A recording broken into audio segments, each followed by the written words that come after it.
प्रिय विद्यार्थियों, आज हम मोहम्मद बिन तुगलक के बारे में अध्ययन करेंगे। इससे पिछले वाले वीडियो में हमने अलाउद्दीन खिलजी के बारे में अध्ययन किया था।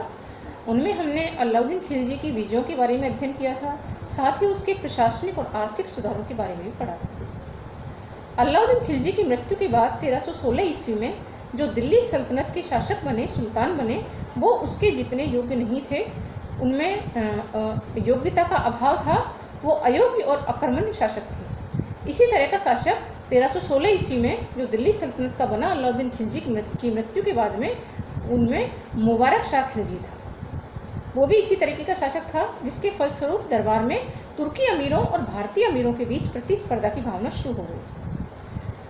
1316 से लगा करके 1320 ईस्वी तक मुबारक शाह खिलजी शासक रहा और 1320 ईस्वी में खुसरो शाह ने, जो कि एक भारतीय मुसलमान था, उसने मुबारक शाह खिलजी की हत्या कर दी और स्वयं सुल्तान बन गया।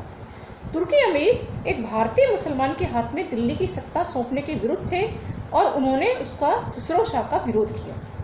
उन्होंने गाजी मलिक के नेतृत्व में खुसरो शाह का विरोध किया। गाजी मलिक एक महत्वाकांक्षी व्यक्ति था और जो स्वयं सुल्तान बनना चाहता था। 1320 ईस्वी में उसने खुसरो शाह को दिल्ली के निकट पराजित किया और इस युद्ध में जो है खुसरो खां मारा गया। खुसरो खां के मृत्यु के बाद में 1320 ईस्वी में गाजी मलिक गयासुद्दीन तुगलक गाजी के नाम से दिल्ली सल्तनत की गद्दी पर बैठा। इसने 1320 ईस्वी से लेकर के 1325 ईस्वी तक शासन किया था।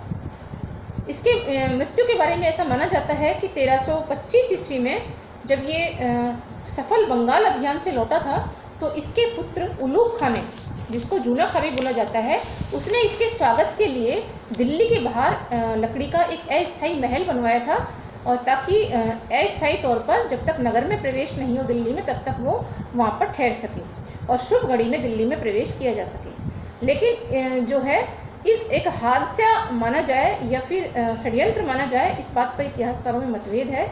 और रात में जो लकड़ी का महल है वो गिर गया और इसमें दब करके गयासुद्दीन तुगलक की मृत्यु हो गई। 1325 ईस्वी में गयासुद्दीन तुगलक की मृत्यु के बाद में उसका पुत्र उलूग खां, जिसको जूना खां भी कहा जाता है, मोहम्मद बिन तुगलक के नाम से दिल्ली सल्तनत की गद्दी पर बैठा।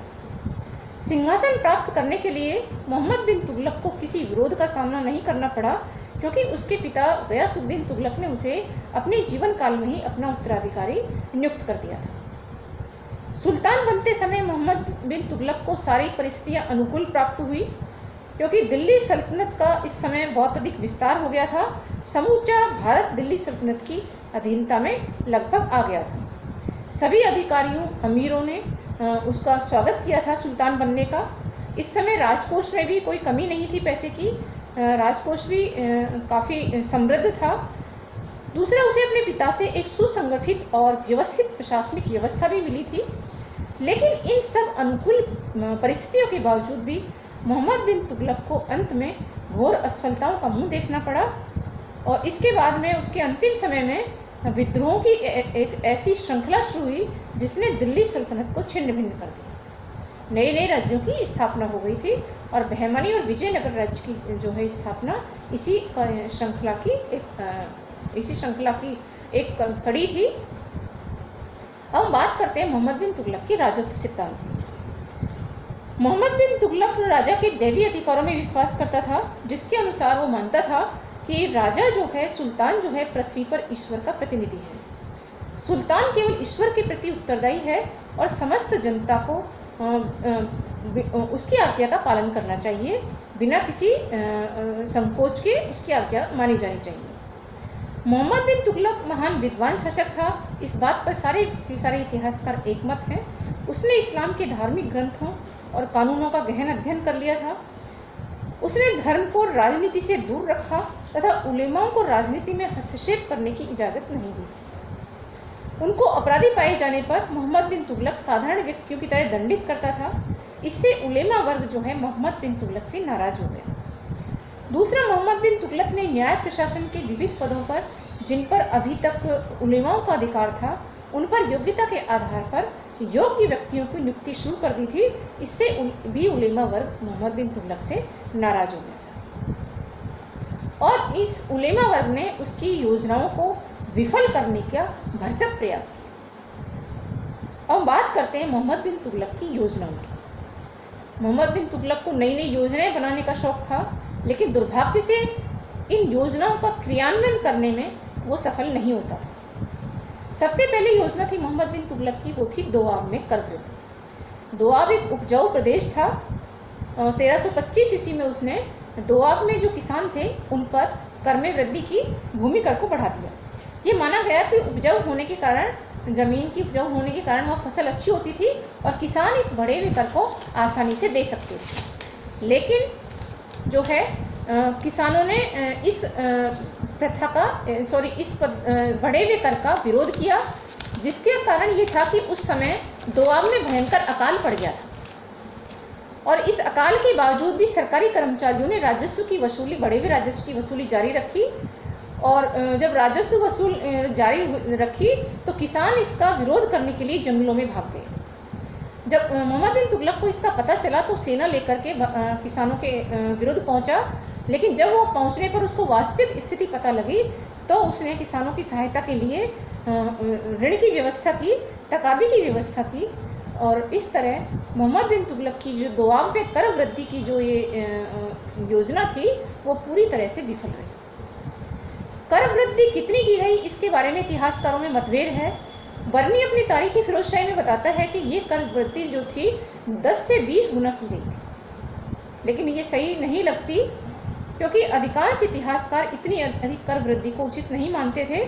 और डॉक्टर R.P. त्रिपाठी, ईश्वरी प्रसाद आदि इतिहासकार मानते हैं कि कर में जो वृद्धि की गई थी वो 5 से 10% की गई थी। कुछ भी हो, लेकिन ये कर वृद्धि की जो योजना थी वो पूरी तरह विफल रही। अब बात करते हैं मोहम्मद बिन तुगलक की दूसरी योजना, कृषि विभाग का निर्माण।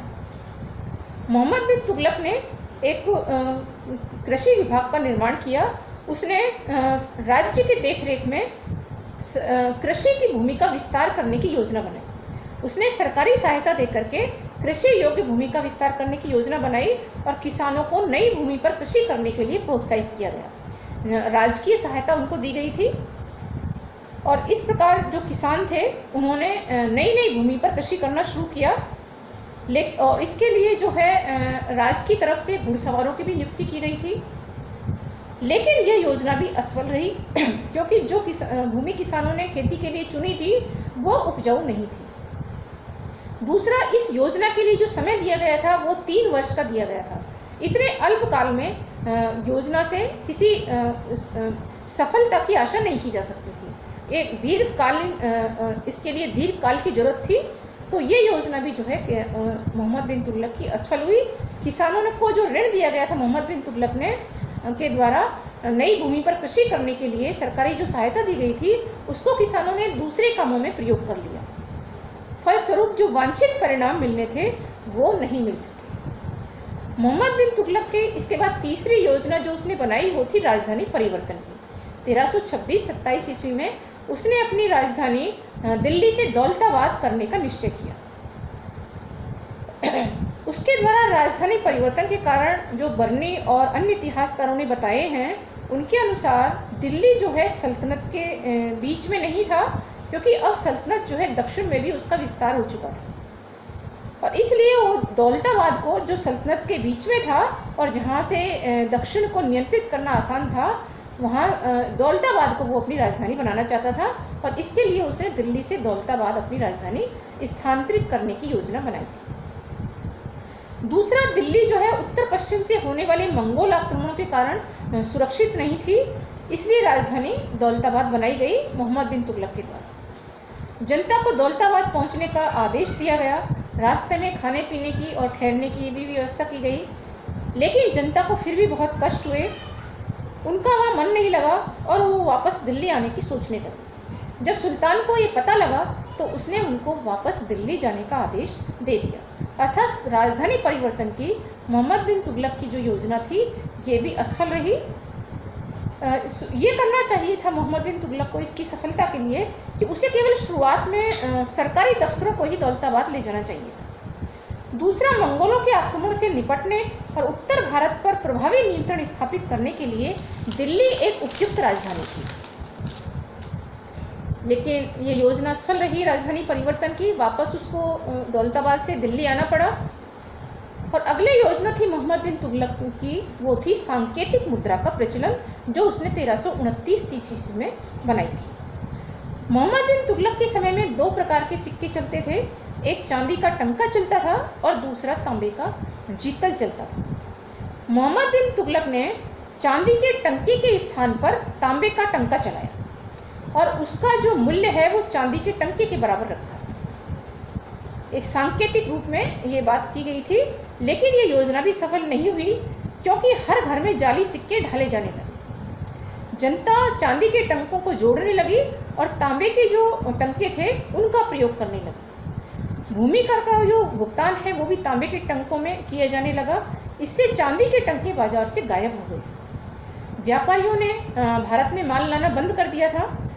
योजना की सफलता के लिए जरूरी था कि जनता को ये विश्वास दिलाया जाता कि उनके मांगने पर तांबे के टंके की जगह चांदी का टंका दिया जाएगा, लेकिन ऐसा नहीं हुआ।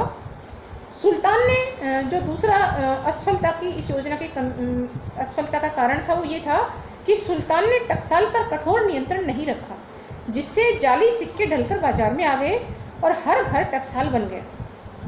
इस तरह सुल्तान मोहम्मद बिन तुगलक की यह योजना जो थी सांकेतिक मुद्रा का प्रचलन, ये भी असफल रही। इस प्रकार मोहम्मद बिन तुगलक की सारी योजनाएं असफल रही। मोहम्मद बिन तुगलक भारतीय इतिहास का एक बहुत ही विद्वान और अद्वितीय शासक था। उसका नैतिक जीवन स्तर बहुत ऊंचा था। वह तमाम व्यसनों से मुक्त था, जो मध्यकालीन भारतीय इतिहास में के सुल्तानों में, शासकों में पाए जाते थे। वो साहित्य, इतिहास, दर्शन शास्त्र, काव्य, तर्कशास्त्र आदि का ज्ञाता था। धार्मिक दृष्टि से उदार था और हिंदू प्रजा के साथ में भी उसने सहिष्णुता का व्यवहार किया था। लेकिन सही ढंग से अपनी योजनाओं का क्रियान्वयन न होने के कारण उसकी योजनाएं असफल रही। फलते साम्राज्य में विद्रोहों की एक झड़ी लग गई और उसका जो साम्राज्य था दिल्ली सल्तनत, वो छिन्न भिन्न हो गई। कई यूरोपीय इतिहासकारों में, जिनमें एल्फिंस्टन मुख्य हैं, उन्होंने मोहम्मद बिन तुगलक पर पागलपन का आरोप लगाया है कि मोहम्मद बिन तुगलक पागल था। लेकिन ये मत जो है एल्फिंस्टन का, वो बर्नी और इब्न बतूता के उन विवरणों के ऊपर आधारित है, जिनमें उन्होंने कहा है कि उसके महल के बाहर लाशों के ढेर पड़े रहते थे और खून की नदियां बहती थी।